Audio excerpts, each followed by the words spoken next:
A partir de los 50 años, la salud sexual sigue siendo clave para el bienestar. Pero, ¿sabías qué factores como la alimentación y hasta el estrés pueden influir en tu desempeño y satisfacción? Hoy, con la ayuda de la doctora Priscila Rodríguez, descubriremos todo lo que un hombre debe saber para mantener una vida sexual plena y saludable en esta etapa. Qué honor recibir a la doctora Priscila Rodríguez, uróloga y quien hace una maestría en sexualidad y terapia de pareja aquí en Ser Humano.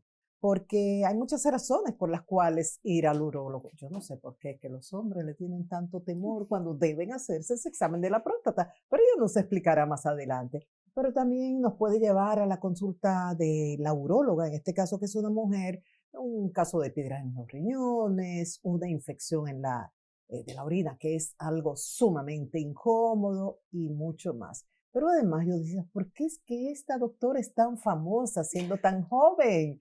Y me dijeron, es que ella es una apasionada de la urología desde pequeñita. Y ustedes dirán, ¿por qué? Pero la propia Priscila lo va a explicar. Bienvenida a casa. Gracias. Siente como si tú estuvieses en tu consultorio, en la sala de tu casa, lo que tú prefieras. Gracias. Que yo creo que las dos, porque amas la urología, ¿verdad? Sí, claro. ¿Cómo es eso de que tú comenzaste a amar la urología desde pequeña?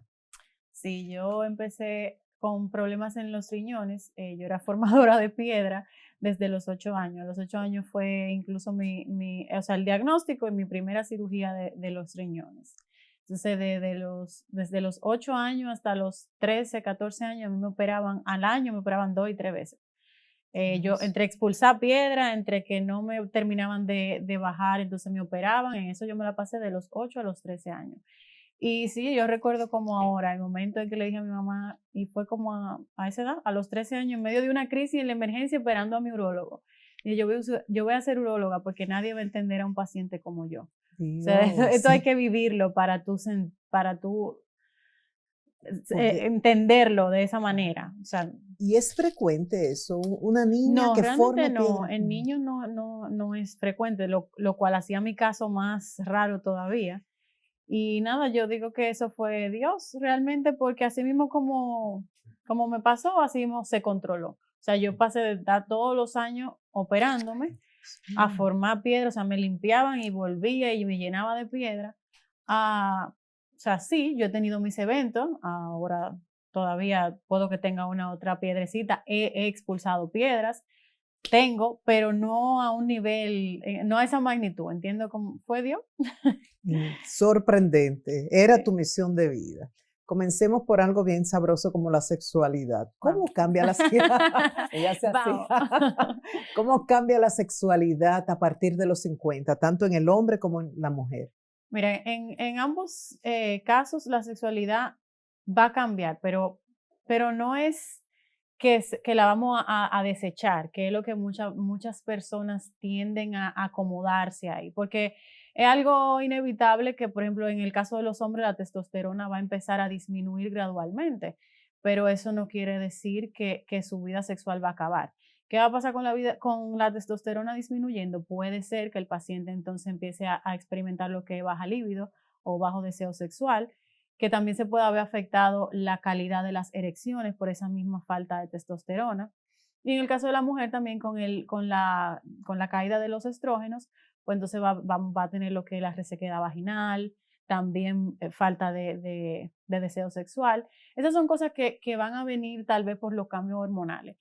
Pero teniendo esa educación al respecto y sabiendo que con cambios en el estilo de vida y preparándose para eso, yo creo que algo que se puede manejar y no simplemente echárselo a que, bueno, es que ya son 50, ya eso no me funciona, o es que yo estoy seca y los lubricantes no me gustan o me irritan. O sea, vamos a educarnos en eso y saber que se puede seguir disfrutando de la sexualidad aún después de los 50.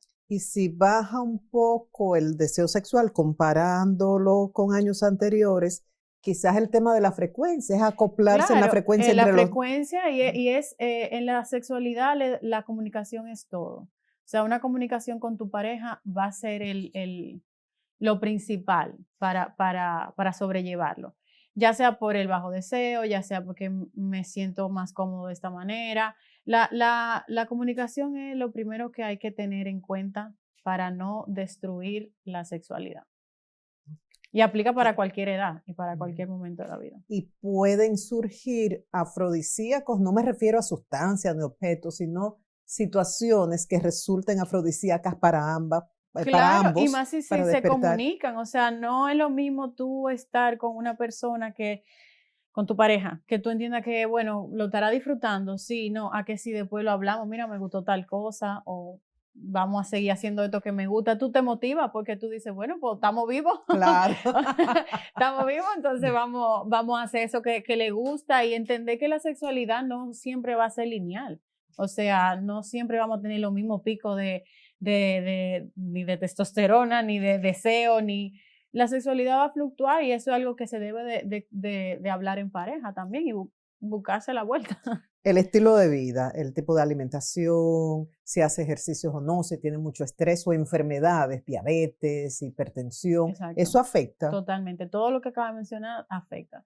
Vamos a empezar por el estilo de vida, que es lo que me mencionaste con el ejercicio.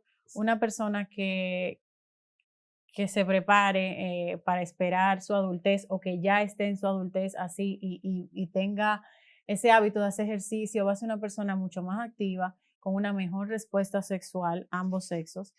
La alimentación, alimentos ricos en antioxidantes, frutos rojos, grasas saturadas buenas, omega 3, pescados, carnes magras, ese tipo de alimentación que sea lo regular, ¿verdad? En tu vida.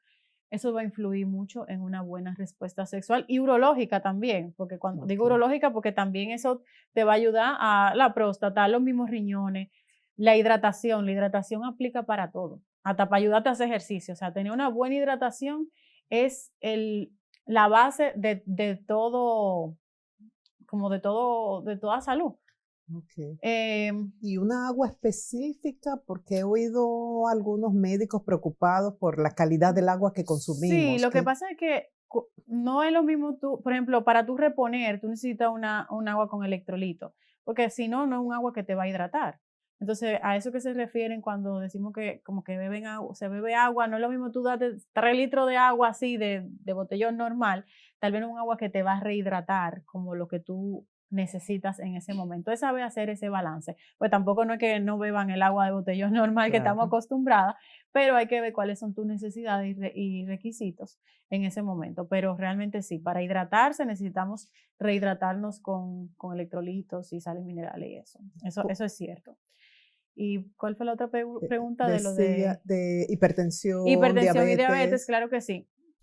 Si mantenemos controladas estas enfermedades, las personas que ya la poseen, pues entonces podemos tener una mejor respuesta, porque sabemos que la diabetes y la hipertensión ambas van dañando los vasos sanguíneos. Y en el caso de la diabetes también está la neuropatía diabética, que daña los nervios que se encargan de mandar la señal al pene para tener la erección.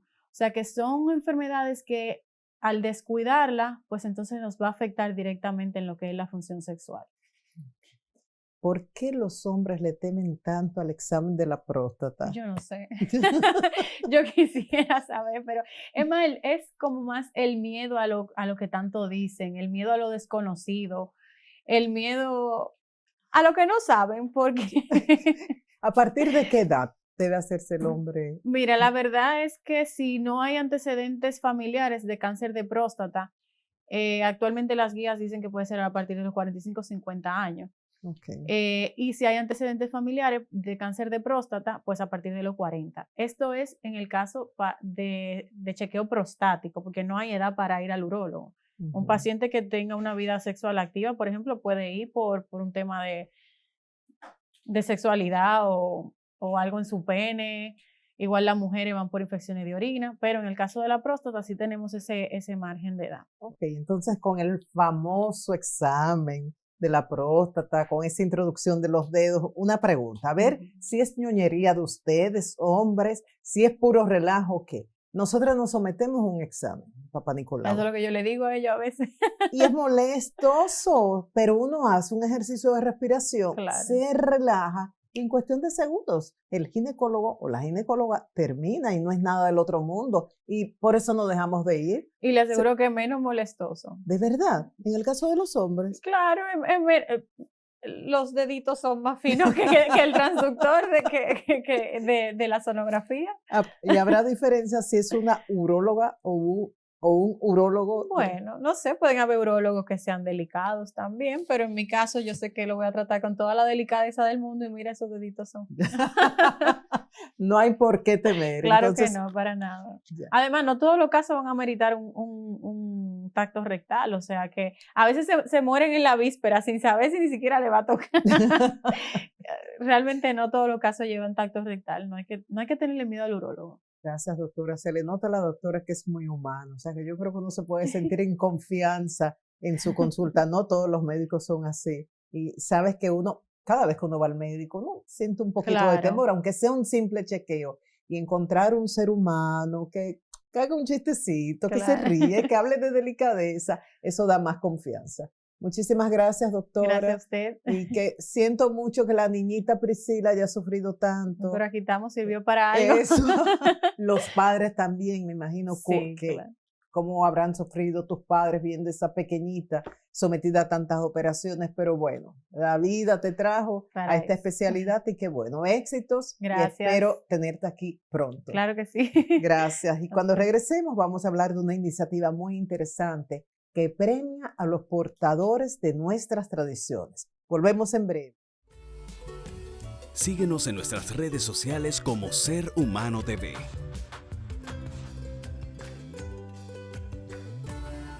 Ya regresamos.